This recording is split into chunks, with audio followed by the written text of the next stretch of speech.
Okay, well, It's fine. no problem. So let's work off kind of, I think you sent some type of outline earlier, so we'll just do a brief introduction. I guess I'll go first if we're starting with me, if you don't mind. Okay, yeah, so I'm a programmer for over 20 years. I was addicted to video games, obviously, virtual goods, early adopter. I was, addicted to World of Warcraft. I never thought I'd be in blockchain, even though I've been a programmer for so long. But I was really engaged about 721 when it first came out. I realized how important NFTs were going to be. I went down to explore 721, which is the final code review for ERC 721 in March of 2018. It became final that year in 2018 in June. And since then, I've been involved in the NFT space. I'm CEO and co-founder of Epik. And yeah, that's my story. And then why don't you introduce yourself, Twobadour? Sure. My story isn't half as interesting as Victor's, but give it a shot. I used to be a journalist in my past life for about 8 years. I've always been interested in this. I was exposed to crypto for the first time in 2013. So in a sense, my journey in the space can be looked at as a series of missed opportunities. Metacoven introduced crypto to me in 2013, and it completely flew over my head. I couldn't relate to any of it at all. But then I meandered through various professions later on. I was into corporate communications. I started to learn and write about financial technology, about supply chain finance. I dabbled in advertising, and then came back into crypto. It took me all of this meandering to understand what crypto is all about, why it's important to us, not just at an economic level, but also at a social and cultural level. So I've been in the crypto space since about 2017, but it really started to make sense to me during the pandemic, when all of us were sort of pushed inwards and sort of forced to reckon with what our place in the scheme of things is. For me, NFTs represent or sort of bring to life all of the abstract concepts of crypto, like financial independence or immutability. All of those certainly come alive in various forms. You realize those things as you play a game, or when you're looking at art, when you're or when you're listening to music that's exclusively on the blockchain. And so that's why NFTs have become such an important part of what I do currently in the space and what I'm interested in. So that's the long. Oh, by the way, I am the steward of Metapurse, which is the largest NFT fund in the world. Yeah, perfect. I was just about to say that you didn't tell us about Metapurse. Okay, yeah. So I mean, this is interesting. I guess I'll kind of be like / host whatever, because we got the talking points here. But I would say for people that attend or listen to what we're talking about, it's really unique. I would say this is a really unique conversation because we have like you and I here, and you guys are obviously a huge fund. And number one, and number two, you guys buy a lot of the retail. It's a little bit different because you guys originally, which is very smart, don't get me wrong, we're like buying NFTs for a long time, not just like investing in. When people think fund, they think like investing into companies, but you guys buy a lot of NFTs. So they're going to get a really interesting dynamic coming from you, and then they're going to get a really interesting dynamic coming from Epik because we're B2B. And there's no like B2B in NFTs, right? Everyone's doing their own like whatever marketplace or their own like, little project or whatever, and trying to build their own little communities, and we work with the communities. So we're going to get a really interesting dynamic. So I guess the next talking point here is like, given that you've been actually, and this is really good for you to answer this question, is given the current situation in the NFT market, what are the potentials and risks that you can see happening right now? Interesting. It's always a bit of a pitfall to look at any space in terms of risk, especially a blue ocean area like the NFT space, right? Because if you start to consider risk, then there's risk all around, practically speaking. There's 100, different ideas, interesting ideas, all popping up, from collectibles to art to alternative blockchains, alternative marketplaces cropping up. You have no idea which one of them might make it. A large chunk of them might not. So if you look at it in terms of risk, then you become extremely cloistered in your approach. At the same time, the instinct of most people in the space who are, sort of dispensing funds or resources here is to diversify, make it as broad as possible. Put a little bit of money in everything because you don't know anything. Even that would be foolhardy because while in one sense maximalism is lazy, over diversification is also lazy. You might at the end of the day sort of make up in terms of what's happening, but that's really not the idea. And this is where the crux of the NFT space itself comes into being, right? Because it forces you to sort of step out of your comfort zone and actually engage with the culture. That's when you know where you want to spend time with.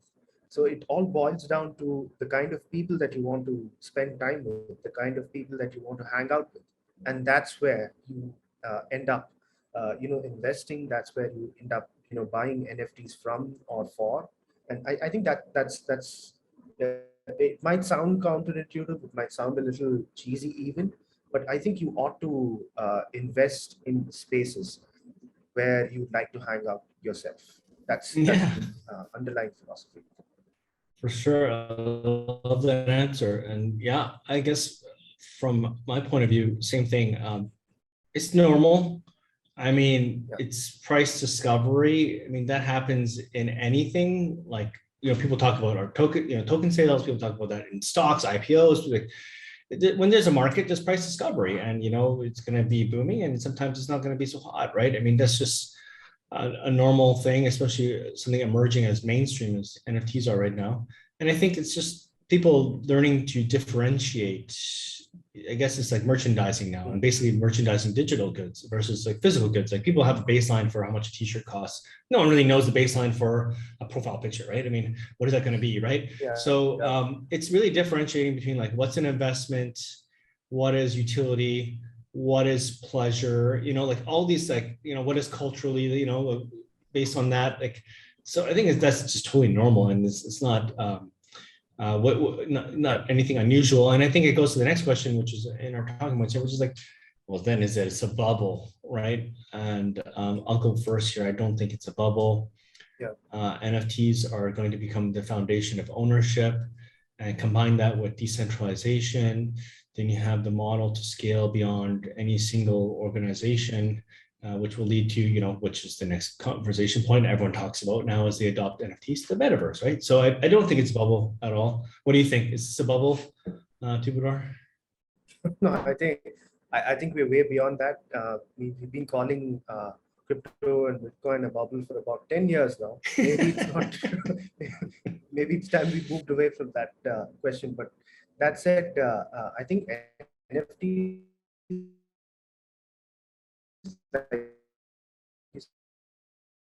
are going to that carries the whole idea of crypto forward. So because they've become part of public conversation now, and anybody that thinks of crypto now thinks NFT, and anybody that knows NFT actually knows crypto. So they've become the new vehicle, and all of the other inflection points in the crypto space, Bitcoin, altcoins, the ICO boom, DeFi, and all of that are now effectively under the hood. So a person that's coming to the space and new doesn't have to worry about learning everything from scratch, like trying to understand what a blockchain is, what a Bitcoin is. He can dive right into a game, or he can dive right into any aspect of culture that he most identifies with, and he's into crypto. So I think because of that reason, it's not a bubble, definitely. Now I have a sort of a related question for you. I think it ties into both the bubble question as well as the previous one. The space is evolving so quickly, right? It phases out so quickly, and you are a B2B player in a rapidly evolving, almost amoebic space. So how do you figure out what that underlying tech structure is, or a tech stack is, that you can offer, which is, so elastic, so scalable, and also makes sense irrespective of what new idea someone brings in? Great question. Now, what makes Epik successful, I think, is that we originally started as B2B SaaS to solve complex workflow, which is licensing, which is the core part of NFTs. But what we realize is just the collaboration aspect is really what we're solving. And by being fluid like that, as companies emerge and become dominant or there are new players, this kind of flexibility and working with small companies, big companies, and a big focus of us is mainstream companies, how we bring mainstream companies into crypto. And we're the only ones so far to do an NFT deal and put it into production, a NFT with a AAA game studio. So that's just an example. And our users shot up, into into hundreds of thousands instantly. And that's the scale that we're talking about. But to go back to answer your question about how are we going to scale with that, it's really the strength of our network because it's such complex workflow and collaboration. Every new member that joins, and new members join every day, we have hundreds of companies that are clients, are additive to the network. So what that means is it's a two-sided marketplace. So basically, if you're a game company, you fall into the distribution bucket, or your marketplace, or your AR app, things like that, then you fall into distribution. If you're an IP owner, you are content to put on the shelves, so to speak. So every new person adds value to the entire network, which adds the accelerated growth, which adds to our network effect, and most basically our moat, so to speak. So, but yeah, very good question. I mean, I know. So so for those listening, I've talked to Twobadour a lot. He's like very smart, and he had the best questions about B2B compared to a lot of people that I've talked to in this space because they're super active. Yeah. So thanks for asking that. I guess the next question we had in these talking points is like, which I think this is really cool that we're answering this question because we're both in Asia. So how is the NFT market in Asia? How would you describe that? Interesting because I think it's very active in pockets, but I think it's largely almost non-existent. But maybe a different way to put it would be it's extremely untapped. There's so much potential, and we haven't looked at it yet, and we haven't figured out a way to integrate that market into the mainstream space because there's so much talent, so much creativity there, and it's completely untapped. It's all very Western focused so far, which is a bit of a pity because the whole idea of NFTs is that it offers spaces to underrepresented subcultures, which otherwise will not have any way of expecting. Take my example itself, for instance. I mean, a couple of brown boys from the south of India. There's no way, it doesn't make sense for us to even be having this conversation unless I went to an Ivy League school or I was born in Harvard, Stanford, in my mouth. Yeah, exactly. And that's the beauty of the space, right? The fact that it's the new street, as Metacode would put it. It's the where anybody has an opportunity to instantly place himself on a global stage and be part of a global marketplace.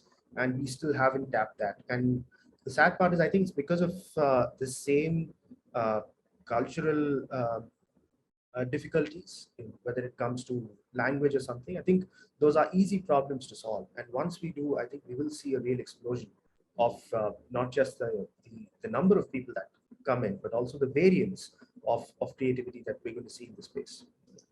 Very smart, yeah, and that's a good one. I never thought about. Oh, now you mentioned it's obvious. Language, it's a huge one right there. I totally agree. So blockchain is international, but like a lot of consumer purchases right now, it's all driven by companies from the West. You know what I mean?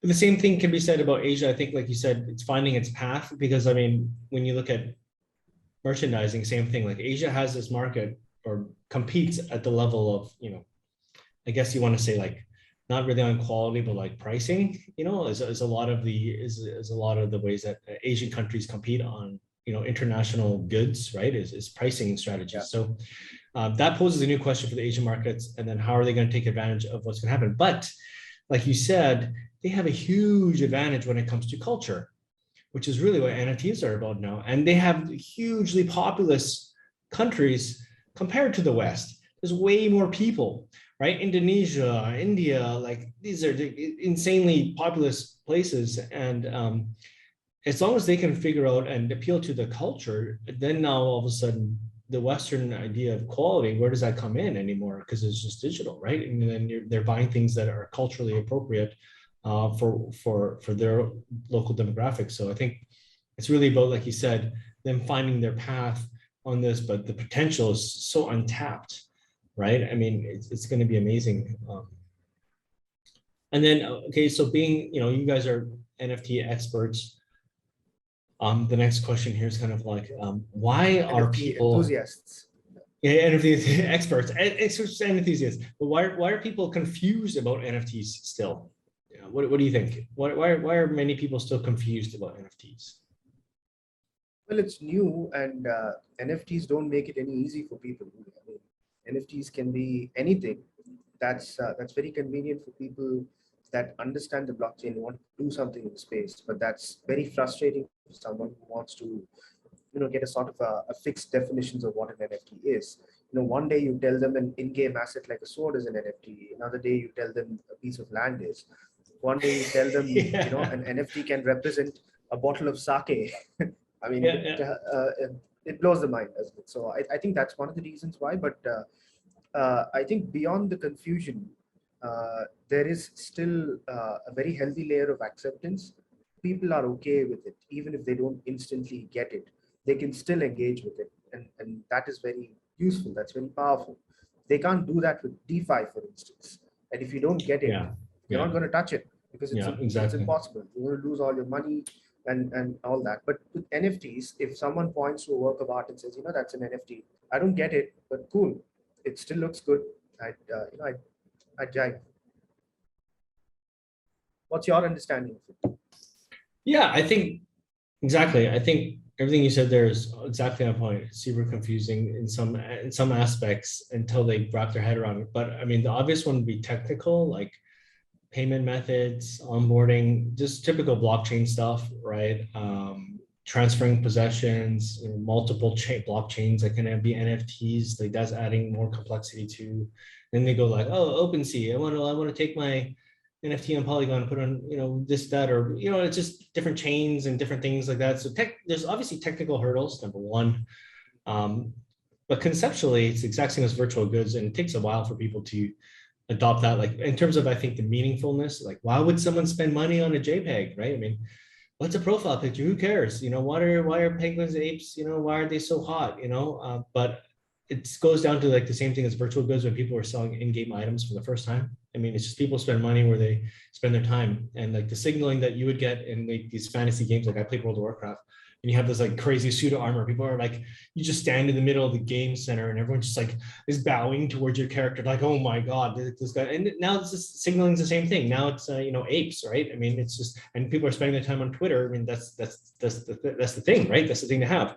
So and that's what Epik started was, same thing. Our mission was to focus on digital merchandise, reflects your status, class, identity, membership, nothing more in line with that than all the avatar stuff right now. But I think what does have NFTs have, which is, I agree with you, the thing that will make it the biggest adoption for blockchain is that everybody can buy something and they can relate to that. And that goes back to your point about DeFi. Not even everybody invests. If you go to like walk down the street and be like, hey, how much stock you have? How much Tesla you got? Or how much Apple you have? And they're like, oh, I don't buy stocks. I don't invest, right? I just save money. But everybody buys stuff, and slowly, when they start buying more and more, and more things become digital, and that becomes the place to own things. I mean, that's why I really feel strongly about it being NFTs are going to be, even though they're confusing still to the regular Joe, they'll be the first thing that they understand compared to protocols, compared to DeFi, compared to all this stuff, for sure. So I guess, yeah, go ahead. Yeah, I wanted to ask you another question too. Actually, one is again, this is basically the first question that we would ask about the market and where it's headed, that kind of a thing. There's a whole bunch of ideas. There are maybe some segments that you see sort of really taking steps forward right now in the NFT space. New virtual worlds coming up. Gaming is really picking up, and fashion is one, and obviously the idea of identity and collectibles and stuff. Which of these are you most excited about? I'm not going to ask you, which of these is going to be the next frontier. not that. Which of these are you personally most excited about? To be honest, I was really excited about all this profile picture blow up because crypto Twitter has obviously become the main hangout of people on blockchain. And when you first start now seeing everybody spending a lot of money, and not just crypto people, but regular people like Steph Curry buying, like regular people now are buying, avatars. They call profile pictures for Twitter. That's just a clear demonstration of people are willing to invest and spend money to have digital items in a place where they're spending their time. And these celebrities or whoever it is, these mainstream people spend their time in Twitter.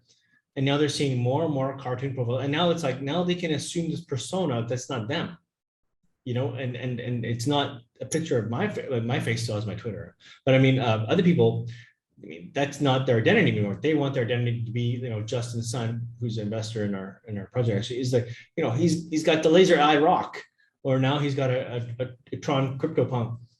So all these people are, adopting this persona, and this to me is the real mainstream, like light switch. So I mean, obviously, it's going to metaverses, and those things take time, but people are on Twitter right now.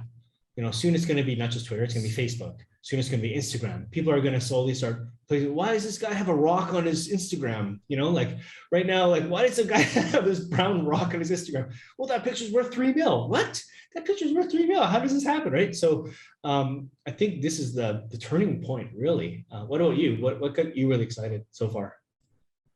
Oh no,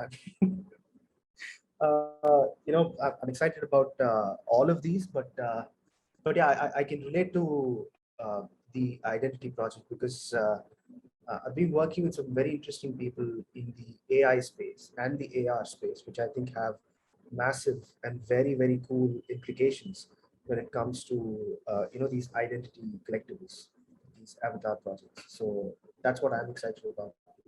I'm also super excited about virtual worlds cropping up because we do need alternatives to what we've seen so far. That's one. The other is it also gives us some space to build out interesting worlds and those subcultures I was mentioning. So personally, Metapurse is excited about that part. Yeah, Absolutely, I love that perspective. If I keep talking, I'm gonna say all of the above. So I'll stop there. No, that's great, and people listening can get that perspective. So I was going like the mainstream avenue, like what the adoption angle, and you're going more like the leading, because you're on the edge of it all the time, which is amazing. So the leading edge and like bleeding edge and like what is next and what's the new frontier. So I mean, people are getting a good cross section. That was a really good question. How much time do we have? Is it half hour or is it an hour? Yeah, it's about half hour. Okay. We would like to ask one more questions to you. Would you like to share any plans to the audience about the company projects plans in next quarter or next year? I'll let you go first. Okay. Oh, you want me to go first? Okay, yeah. I mean, yeah, please. For Epik, Epik is pretty much here to stay. I mean, we're doing NFTs before they were cool in 2018. It was actually, we were begging people for money back then. Much like, the OpenSea guys, I met them at that conference. Like everyone was like, NFTs were not cool. NFT, but now NFTs are here to stay and everyone's starting to realize that. And we're here to stay as well. And we'll be doing it long after. And the next step is obviously the metaverse. And we've been working on that even since last year. I started building out a metaverse. Now, what that means is like, I'm not building out a metaverse to be with everybody. I'm not going up against Amazon. I'm not going up with Epic Games. There's already way better people that we're friends with, like Sandbox and all these guys. We're not building that kind of, but what we're building is, think of it like we work with them. So we build an Epik verse inside of their metaverse. We work with them. And what we do is by doing that, we interconnect the metaverses. So we add a layer of interconnectivity between it. What does that mean? Well, now we can have shared experiences. Now, does that mean everybody wants to always have shared experiences? No. But what that does mean, it makes sense for certain things, like if IP owners want to, like for example, think of it like a movie theater. It's a distributed shared experience. So instead of just showing the movie theater in your one local theater, that same movie can be played across all of them simultaneously. So that's a really big project that we're working on next. We started building that last year. We're probably going to unveil that later this year. We also have a mobile app coming out along with our marketplace that we've launched. We really feel like there should be more app-based experiences for blockchain, and we're going to try to really cater towards that, which is our locker, which is basically your digital items across all the different platforms that we're clients with. And yeah, that's where Epik is going. And right now we're doing currently a huge thing for 9/11. It's the 20th anniversary of 9/11.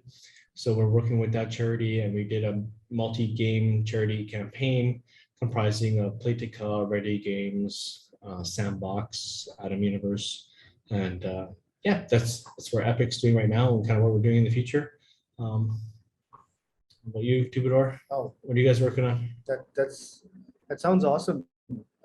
I mean, are you actually building a theater kind of thing, or is it just one of the utilities that you were thinking of? Yeah, we haven't revealed it yet. Everyone knows it's on our roadmap, but it's actually been built. It's already built already. We're just going to announce it probably after 9/11 here. So we're going to yeah, do a big announcement and launch it.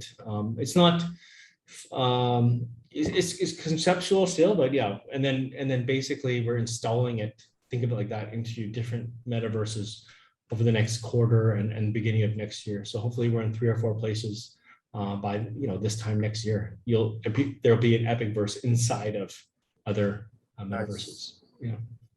Yeah. Keep us posted, please. We'd love to. For sure. Yeah. We'll stay in touch. Yeah, for sure. Okay. What about you guys? Yeah. Us, well, we were like Victor was saying, we were in the NFT space since before we were cool. So now that's changed a bit. What we have lined up for us is we're very excited about a physical event we're putting together called Dreamverse in New York on the 4th of November. Now, the reason we're doing this is because we believe NFTs ought to be experienced and not just acquired. And we've always been pushing forward to sort of create productions basically, which enhance the experience of NFTs rather than focus on just acquiring them or locking them up somewhere. So Dreamverse New York Terminal 5 on the 4th of November. It's a 2-part event. The first part is basically the Dreamverse Gallery. We didn't curate it ourselves. I mean, I felt a little disingenuous trying to do that. So what we did is to reach out to 10 of the OG crypto artists that we fell in love with for the last couple of years. Artists like Josie Bellini, Sparrow, A Lot of Money, Nice. Snowflow from the Nice. from Art Blocks, Metageist, and a bunch of others. And we asked them to pick 10 of their favorite artists. And so we have about 100 artists, over 150 artists that we displayed in the gallery. So it effectively becomes the largest single cross-section of crypto art in one place in a physical space. So this includes VR art, AR, and across formats. So that's part Super one. cool.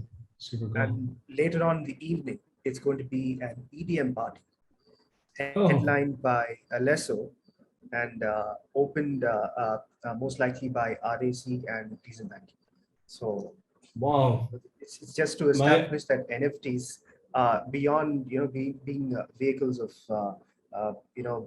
economics or tokenomics or whatever. They're supposed to be fun, and they can be fun only when you sort of drop them in the real world. So Dreamverse is what happens when NFTs make landfall. I love it. Are we invited? No, just joking. Of course you are. Most definitely. So that all that art is at your portfolio. You guys have so much NFTs. No. Actually, interestingly enough, Victor, we don't.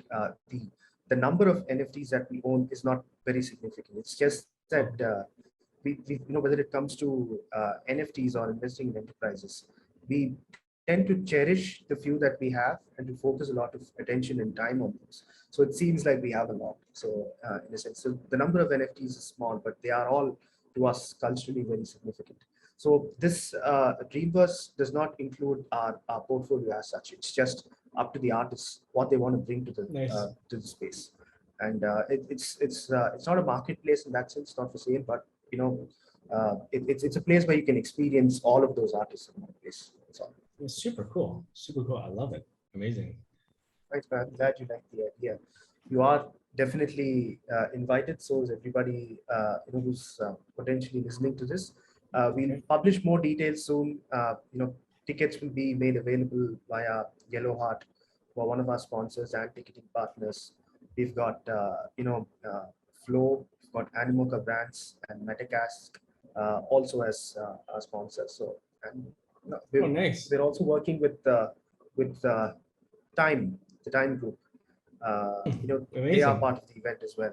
In what capacity is something they will reveal a little later on. So it's practically the biggest NFT party on the planet, and it's going to happen this November. I love it. Amazing, amazing, amazing. Super cool, man. Super cool. Yeah. Love to learn more about that. Yeah. Bye. Bye. Thank you.